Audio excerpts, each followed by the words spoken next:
Ya habíamos especificado las dos formas de cómo clasificar al enlace covalente, ¿ya? O dos de las tres formas. La primera es si los átomos son iguales. Si los átomos son iguales, al enlace, ¿cómo se le llama? ¿Covalente polar o apolar? Apolar. Apolar. Y si los átomos son diferentes, ¿se le llama?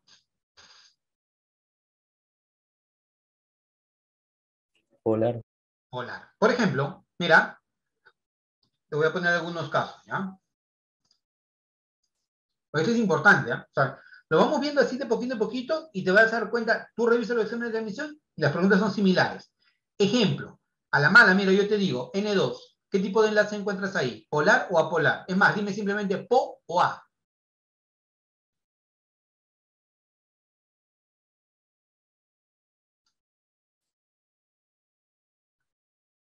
¿Qué ves ahí? ¿Po o A? Apolar. Apolar. Perfecto.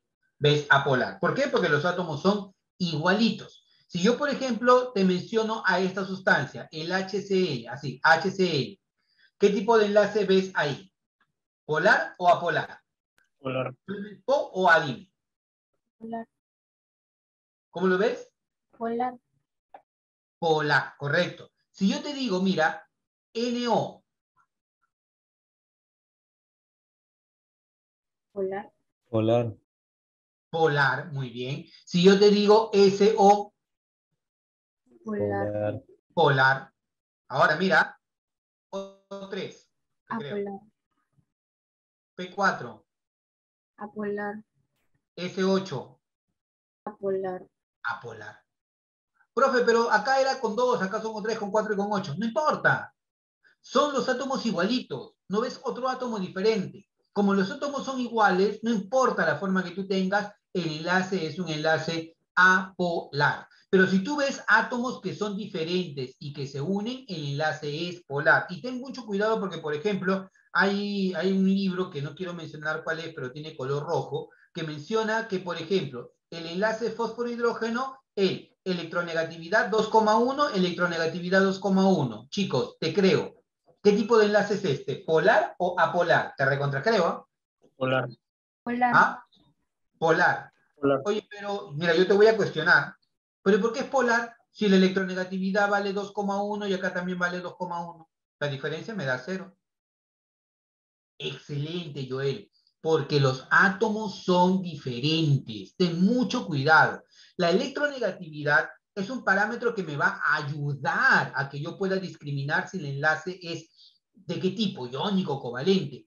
Pero el hecho de que yo vea 2,1 acá y 2,1 acá no significa que la electronegatividad es exactamente la misma. Ten mucho cuidado, ¿ya? El enlace puede tener un alto contenido de apolaridad, pero no deja de ser un enlace polar porque los átomos son diferentes, ¿de acuerdo? Entonces, la primera manera de cómo clasificar el enlace es decir, que el enlace es covalente polar, ¿ya? Si los átomos son diferentes, y apolar si los átomos son iguales. Normal, si cada uno otorga la misma cantidad de electrones. Te doy un electrón, me das un electrón, enlace simple. Te doy 2 electrones, me das 2 electrones, enlace doble. Compartimos 3 electrones. Yo pongo 3, tú pones 3, enlace triple, ¿de acuerdo? Y si uno solo proporciona el par electrónico que se va a compartir, entonces el enlace es dativo o coordinado, ¿ya? Ahora, te voy a mostrar un truquito para poder analizar cuándo el enlace es dativo o coordinado. Y te lo voy a presentar a través de una molécula que casi siempre la ponen en los problemas de CEPREUNI. ¿Hay alguien acá que esté en CEPREUNI? Levanta tu manito. ¿Hay alguien acá que esté en CEPREUNI? Nadie. Ya, listo. Entonces, mira, en CEPREUNI casi siempre te van a poner este ejercicio. Y te va a servir, ¿ah? Ahí está. Este es el monóxido de carbono, ¿ya? Monóxido de carbono, ¿ya? Carbono, oxígeno. Y una de las maneras de que tú puedas justificar que tu molécula está bien creada es que tú cumplas con el octeto, ¿ya? El carbono y el oxígeno típicamente van a cumplir con el octeto. Y uno de los videos que tienes que ver, los dos obligatorios que tienes que ver, porque acá no lo vamos a hacer, eso lo tienes que ver en el video, es cómo formas moléculas, ¿ya? Así que te vas a ir al Classroom cuando terminemos la clase o al día de mañana y vas a ver todos los ejercicios que acá yo, este pechito, ha hecho en pizarra para indicarte cuáles son los tipos de moléculas y cómo se forman. Tienes que aprender a formar tus moléculas. Acá no lo vamos a hacer porque es muy corto el tiempo. Tú tienes que revisar. Entonces, fíjate acá, mira, ¿cómo me doy cuenta que trabajé bien mi molécula? Cada átomo tiene 8 electrones en su capa de valencia. Es por lo general lo que pasa, ¿ya? Entonces, cada línea me representa 2 electrones. Entonces, mira, cuenta, ¿cuántos hay aquí? 2, 4, 6, más este par libre, 8 electrones. Aquí, para él, mira, ve, 2, 4, 6, 8 electrones. Entonces, pregunta, ¿él tiene 8 electrones alrededor? ¿Sí o no? El carbono, ¿tiene 8 electrones alrededor? ¿Sí o no? Sí. Este oxígeno, ¿tiene 8 electrones alrededor? ¿Sí o no? No. Sí, ¿ya? Sí, también, mira, 2, 4, 6 y 8 electrones, ¿ya? Pero acá hay algo muy importante. De cada par electrónico, ¿ya? De cada par electrónico le corresponde uno a cada uno. Mira, entonces sería, este le corresponde al carbono, al carbono, al carbono. Este le corresponde al oxígeno, al oxígeno y al oxígeno. Si yo divido esto en dos, te pregunto, ¿cuántos electrones le corresponderían al carbono? Cuenta. 1, 2, 3, 4 y 5. ¿Me dejo entender? Mira, si yo divido esto en dos, 1, 2, 3, 4 y 5. ¿Me dejo entender? Ahora te hago la pregunta, haciendo lo mismo. ¿Cuántos electrones le corresponden al oxígeno? Te recontracreo. 5, claro, porque tienes 1, 2, 3, 4 y 5, ¿cierto? Entonces, ahora te pregunto, ¿el carbono en qué grupo de la tabla periódica está? El carbono, ¿en qué grupo de la tabla periódica está? En el 4A. Por lo tanto, debería tener 4 electrones. ¿Y cuántos electrones ves aquí a su alrededor? 5. Por lo tanto, aparentemente es como si hubiera ganado un electrón y por lo tanto su carga formal vale -1. ¿De acuerdo? Acá, este oxígeno, ¿cuántos electrones tiene alrededor? 5. ¿Y el oxígeno en qué grupo de la tabla está? 6A. 6A. Debería tener 6 electrones, pero aparentemente tiene 5. Entonces, aparentemente también ha perdido un electrón. Por lo tanto, su carga, llamada carga formal, vale +1. Entonces, si tú ves en alguna pregunta de CPRUNI, ¿ya? Que te dicen cuál es la carga formal, lo que haces es, formas a la molécula, carga formal igual a -1, carga formal igual a +1, y esas son las cargas formales de estas especies. Siempre que yo vea carga formal positiva o negativa, acá hay un enlace dativo. Esa es una forma práctica de que tú puedas ver el enlace si es dativo o no. ¿Ya? Por ejemplo, te voy a poner este otro caso. ¿Ya? Voy a ponerte un casito acá porque necesito que esto tú lo manejes. Voy a cambiarle de color acá y le voy a poner esto.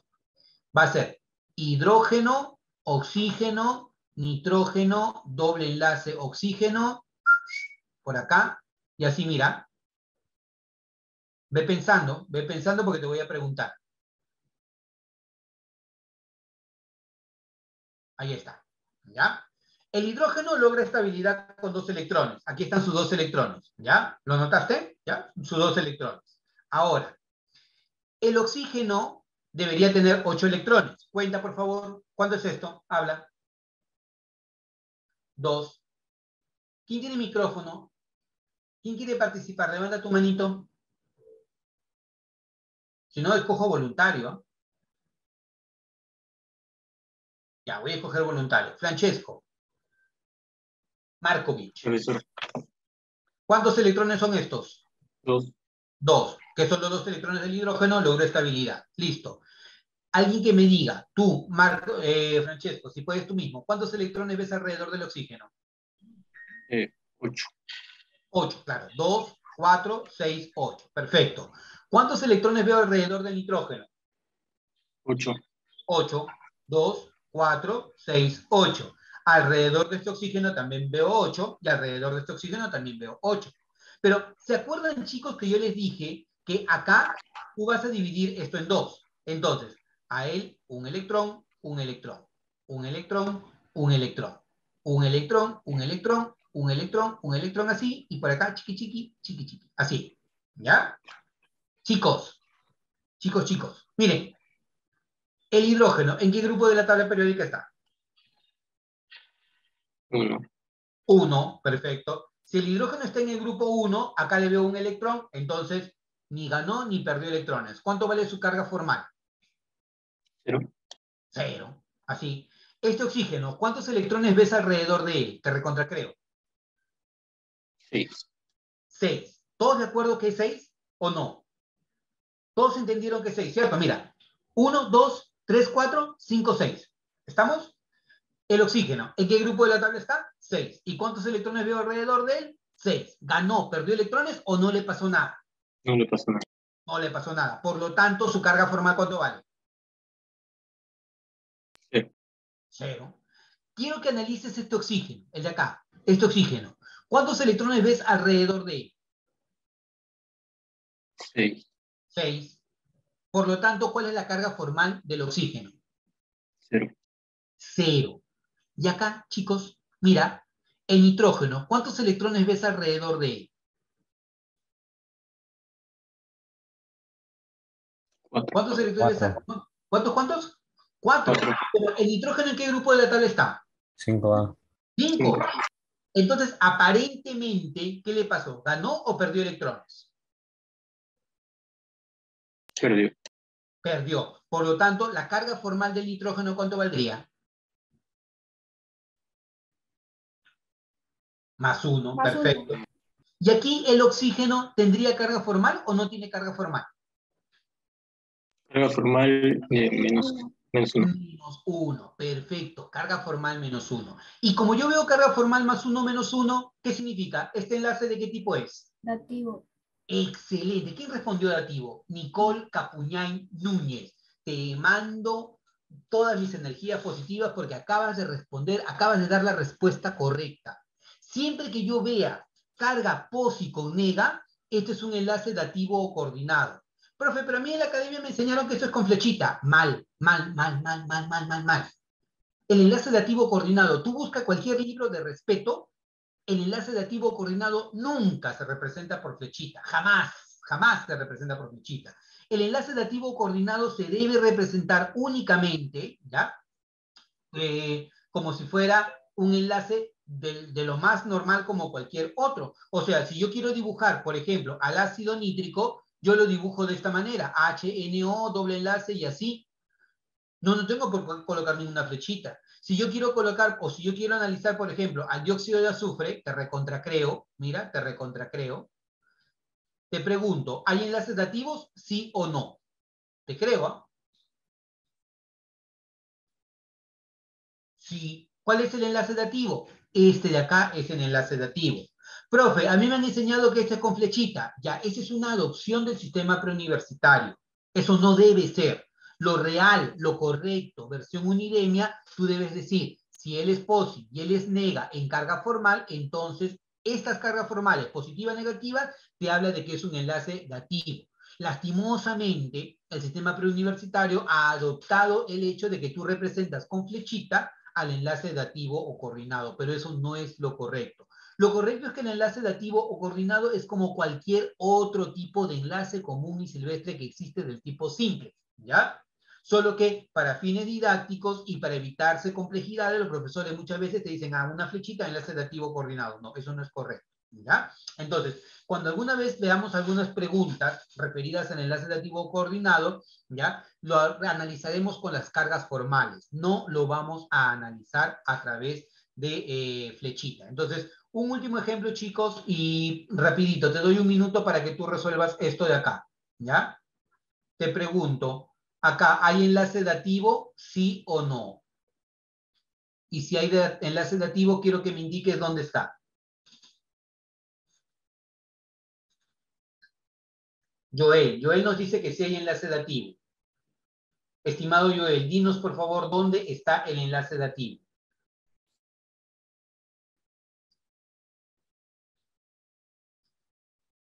Ahí, ya sé que está ahí, pues, pero ¿ahí dónde? Claro, a la izquierda, claro, el enlace dativo está a la izquierda. Está justamente Acá, ¿no? Justamente aquí. Porque acá yo veo que este oxígeno tiene 1, 2, 3, 4, 5, 6, 7 electrones, ¿ya? Entonces su carga formal vale -1. Y este oxígeno tiene 1, 2, 3, 4, 5 electrones, por lo tanto su carga formal es +1. +1 menos 1, enlace dativo o coordinado. Así, tú sabes que el enlace es un enlace dativo o coordinado, ¿ya? En los libros, de repente, algunos libros que no quiero mencionar cuáles son, tú vas a encontrar tal vez que el enlace dativo lo representan de esta manera con una flechita para indicar que es dativo coordinado. Es nada más lejos de la realidad, ¿ya? Pero si tú encuentras eso, ¿ya? Asume que es enlace dativo o coordinado. Ya los mortales son un poco complicados de entender. Ahora, continuemos. Veamos lo siguiente. Algo para poder analizar la polaridad del enlace. Me detuve un poco en esto porque es muy importante que tú puedas clasificar bien los enlaces. La polaridad del enlace te va a indicar cuán polar o cuán apolar es el enlace. O sea, cuán distanciada o cuánto un átomo más electronegativo tiende a llevarse más la nube electrónica. Profesor, ¿es importante? Sí, es importante, muy importante. Porque no es lo mismo un enlace apolar en donde no hay polaridad, no hay un dipolo de enlace, cuando tú tienes un enlace polar. Porque el enlace polar significa un distanciamiento o una separación de una carga parcialmente positiva y una carga parcialmente negativa. Ah, profe, ¿qué es eso? Mira, tú recuerda que si yo tengo el hidrógeno y el flúor, ¿quiénes son los 3 elementos más electronegativos en la tabla periódica? Te recontracreo. ¿Quiénes son los 3 elementos más electronegativos en la... Excelente. ¿Quién respondió FON? A ver. Joel, estás en todas, ¿ah? FON. Flúor, oxígeno y nitrógeno. Son los 3 elementos más electronegativos. No hay elemento más electronegativo que el flúor. Más electronegativo que el oxígeno, únicamente el flúor. Y más electronegativo que el nitrógeno, únicamente el oxígeno y el flúor, ¿ya? Entonces, si yo tengo, por ejemplo, aquí al hidrógeno y al flúor, ¿ya? Ellos, cuando forman un enlace, ¿qué es lo que va a ocurrir? El hidrógeno no quiere perder sus electrones, pero el flúor tiende a querer llevarse los electrones porque es el más electronegativo. Por lo tanto, tú vas a tener una distorsión de la nube electrónica y vas a tener una zona parcialmente positiva y una zona parcialmente negativa, que es que la nube electrónica está direccionándose más hacia el flúor. Por lo tanto, acá vas a tener 2 polos, un polo positivo y un polo negativo. A esta representación se le conoce con el nombre de dipolo de enlace. Y este dipolo de enlace va a ser más intenso cuanto más electronegativo sea este señor. Cuanto más electronegativo sea el átomo más electronegativo, valga la redundancia, entonces vas a tener un dipolo de enlace más intenso. Por lo tanto, el momento dipolar, que es la cuantificación de este vector, ¿ya? El momento dipolar, que es la cuantificación de ese vector, va a estar directamente relacionado con la diferencia de electronegatividad. Profe, ¿cómo es eso? Cuanto mayor es la diferencia de electronegatividad, mayor es el momento dipolar. Cuanto menor sea la diferencia de electronegatividad, menor es el momento dipolar y por lo tanto menos polar el enlace o más polar el enlace. ¿Me dejo entender? Entonces, te hago la pregunta. De todo este grupito que yo tengo acá, ¿ya? De todo este grupito que yo tengo acá, te creo, ¿cuál sería el que me representa el enlace más polar? ¿Cuál de estos 4 me representa el enlace más polar? HF. HF. Francesco, Joel, y escuché una vocecita, y esa vocecita creo que es de Nicole, ya estoy reconociendo tu voz, Nicole, ¿no? Sí. Listo, Nicole. Nicole, ¿nos compartes? ¿En qué año estás? ¿Ya terminaste el colegio? Sí, ya terminé. Ya terminaste el colegio, ya te estás preparando actualmente, ¿cierto? Sí. Perfecto, se nota. Ya, entonces, chicos, así como Nicole, así recontra extrovertido, así open mind, así hablen, abran su micrófono, conversemos, es tarde, o sea, si no conversamos te vas a quedar dormido. Si es que yo no soy así recontra hiperactivo, así, yo también me quedo quedando dormido si nadie me responde. Solamente parece que la clase la tengo con Francesco, con Joel y con Nicole nada más, son los únicos que responden. Entonces, vuelvo a repetir, cuanto mayor es la diferencia de polaridad, cuanto mayor es la diferencia de electronegatividad, perdón, la diferencia de electronegatividad, por pelear me estoy diciendo otra cosa. Cuanto mayor es la diferencia de electronegatividad, mayor es la polaridad del enlace. Y si mayor es la polaridad del enlace, significa que más intensas estas cargas parciales positivas y negativas. Y eso va a ser preponderante cuando nosotros hablemos de las fuerzas intermoleculares. ¿De acuerdo? Entonces, eso con respecto a la polaridad del enlace. Tú vas a encontrar en algunas academias que te ponen unas aplicaciones del vector momento dipolar. Eso no viene en admisión. Así que yo te diría que solamente te coloco esto para que lo tengas en cuenta, pero no para que te distraigas. Ya eso no viene en los exámenes de admisión. Nunca ha venido. ¿Ya? Pero si tienes curiosidad y ya trabajaste muchísimo en entenderlo, lo puedes hacer. Ahora, otra forma de analizar el enlace, ya te dije que es a través de los enlaces sigma y los enlaces pi. Un enlace sigma es, lo vas a observar cuando la unión es una unión, vamos a llamarla simple, ¿ya? Una unión frontal entre orbitales. Tengo una pregunta, ¿qué tipo de orbital es este? El orbital esférico. ¿Qué tipo de orbital es? Ese, muy bien. Y si tengo un orbital dilobular, ¿qué tipo de orbital es? P. P. Y no está difícil, ¿no? Porque dice orbital S y orbital P, ¿ya? Cuando tú tienes que el orbital S se acerca al orbital S de frente, ¿ya? Es una unión frontal. Cuando la unión es frontal, el enlace es sigma. Aquí, este orbital P, mira, este orbital P que tú tienes acá, con este orbital P, no se van a unir así, se van a unir así. Y cuando van frontales, el enlace es sigma, ¿de acuerdo? Igual, si yo tengo, por ejemplo, acá, mira, el orbital P con el orbital S y van frontales, entonces tengo el enlace sigma. Ahí está el solapamiento y el solapamiento de los orbitales. Este es el enlace sigma. Pero en cambio el enlace pi se va a dar cuando los orbitales se superponen o se solapan de manera paralela. Profe, ¿cómo es eso? Ah, mira. Quiero que veas acá. Si tú analizas a este orbital, uy, ¿dónde está? A este orbital, mira, este orbital con este orbital atómico, ¿cómo están interactuando? ¿De manera frontal o de manera paralela? ¿Frontal o paralela? Ponle F si frontal o P si paralelo. Este de acá, mira, este de acá con este de acá. Rodrigo nos dice frontal, Joel nos dice frontal. Frontal. Frontal. Claro, frontal, ¿no? Van ahí face to face, ¡pah! Uno con respecto al otro, frontal. Cuando son frontales, entonces esta unión es una unión del tipo sigma, y por eso ves acá que dice sigma. Sin embargo, te pregunto, ¿este orbital qué tipo de orbital es? Esto que lo ves de verde, ¿qué tipo de orbital es? P. P. Paralelo. Pero ¿cómo están esos orbitales? ¿Esos orbitales están Paralelo. frontales o paralelos? Paralelo. Paralelos. Y ya no se pueden acercar más. ¿Por qué? Porque el máximo acercamiento se dio acá, fíjate. Aquí se dio el máximo acercamiento. Entonces, ellos no pueden acercarse más. Entonces, la única manera que interactúen es que interactúen así y así. O sea, si esto yo lo veo en un plano, él y él van a interactuar. Y esa interacción se conoce como enlace del tipo pi. Y lo vas a observar como un redondito que está alrededor de esto. ¿Ya? Así como tu, vamos a llamarle, tu pan con salchicha, ¿ya? Tu pan con salchicha, pones la salchicha en el medio y el pan alrededor. La salchicha me representa el enlace sigma y todo lo que rodea viene a ser el enlace pi. O sea, si bien tú acá lo estás representando de esta manera, ya te he dicho que tengas mucho cuidado porque una cosa es lo que dibuja y otra cosa es cómo se vería en realidad, ¿no? Esto en realidad es un enlace que está rodeando todo, ¿ya? Entonces el enlace pi es un enlace que envuelve hasta cierto punto al enlace sigma, ¿ya? Entonces, ¿por qué es importante eso de ahí? Porque en algún momento te lo podrían preguntar y tú tienes que conocer la teoría. O sea, no es solamente que conozcas lo común y silvestre, sino que te vayas un poquito más, ¿ya? Para que puedas responder a otras preguntas que son un poco más elaboradas. Enlace sigma y enlace pi. Hasta acá, chicos. ¿Alguna pregunta, alguna consulta o algún comentario? Francesco nos dice bien. Todos los demás, Camila también, ¿ya? Rodrigo, Nicole, Salma, perfecto, perfecto, muy bien. Joel, muy bien. ¿Y los demás? Se han ido a ver Esto es Guerra y me han dejado por acá hablando solo. Ya, entonces, veamos.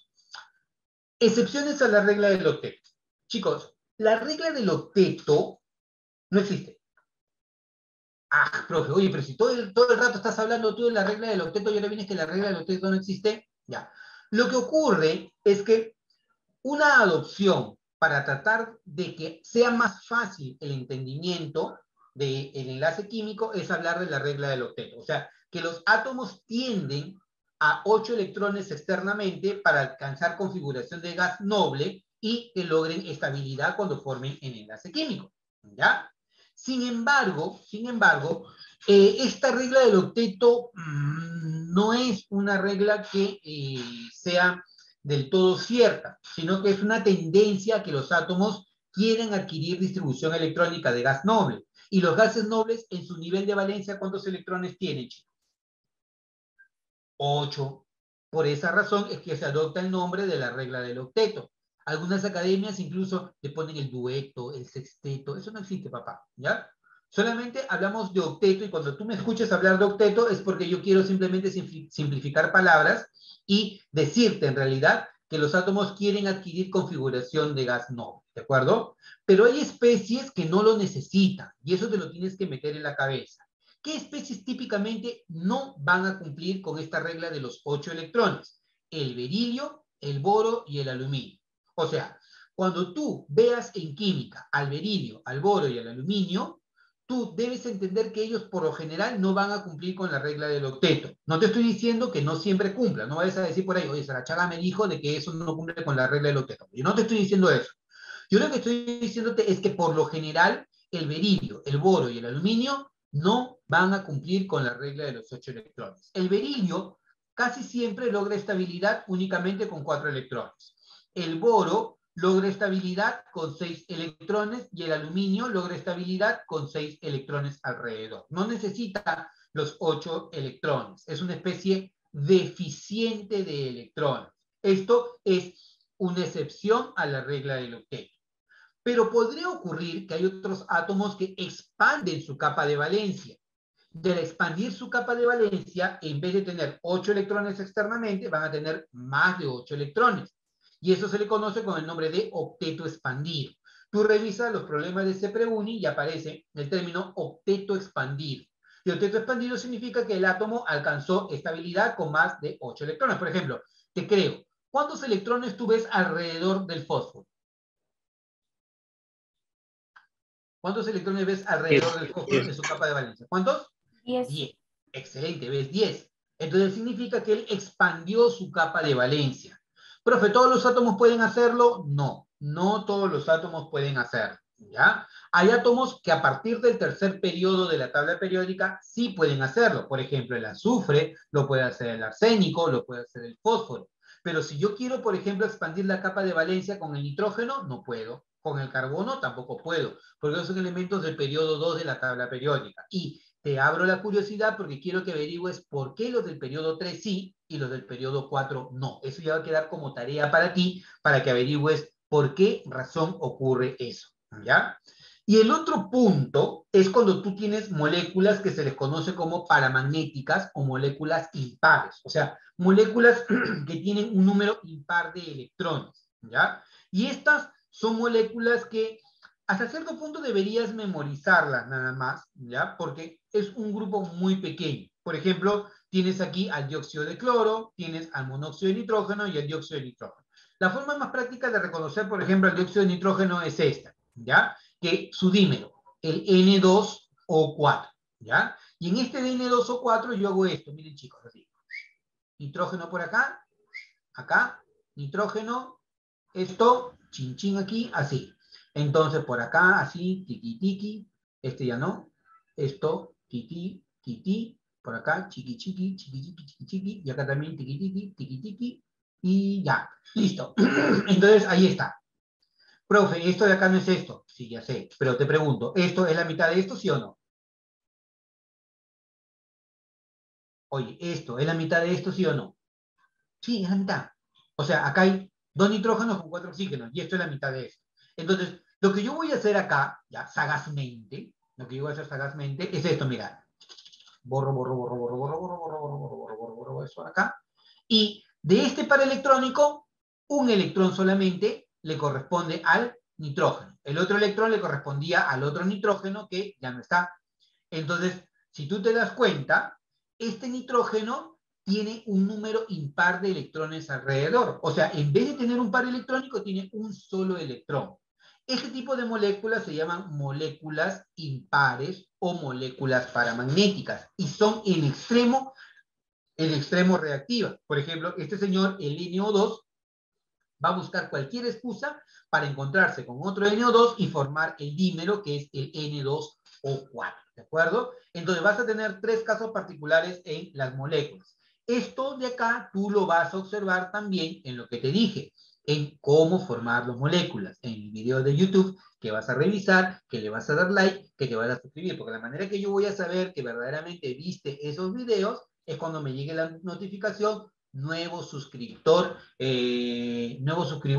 Diego Guevara, le dio like a formación de moléculas. O Amanda Burgos le dio like a formación de moléculas. O Francesco le dio like a formación de moléculas. Yo ya sé que has visto ese video. Ese va a ser mi prueba para poder saber si verdaderamente te estás interesando y estás estudiando por tu propia cuenta. ¿Ya? Entonces, estas son excepciones a la regla del octeto. Veamos otro caso particular, el caso de la resonancia. Nos queda muy poquito tiempo, pero seguro nos va a dar exacto para ver esto. Cuando hablamos de resonancia, chicos, cuando hablamos de resonancia, hablamos de formas diferentes de cómo representar a una misma estructura, ¿ya? Muchas veces yo dibujo una estructura de Lewis, pero esa estructura de Lewis puede ser representada, o estructura de molécula puede ser representada de más de una manera. Por ejemplo, imagínate que yo dibujo al ozono, ¿ya? ¿Cuál es la fórmula del ozono? Fórmula del ozono. Muy bien, fórmula del ozono O3. Entonces, yo voy a dibujar al ozono así, mira. ¿Ya? Así lo he dibujado al ozono, ¿ya? Ahora, tú puedes decir, profe, pero yo no lo quiero dibujar así, yo lo quiero dibujar así. ¿Te parece o no te parece?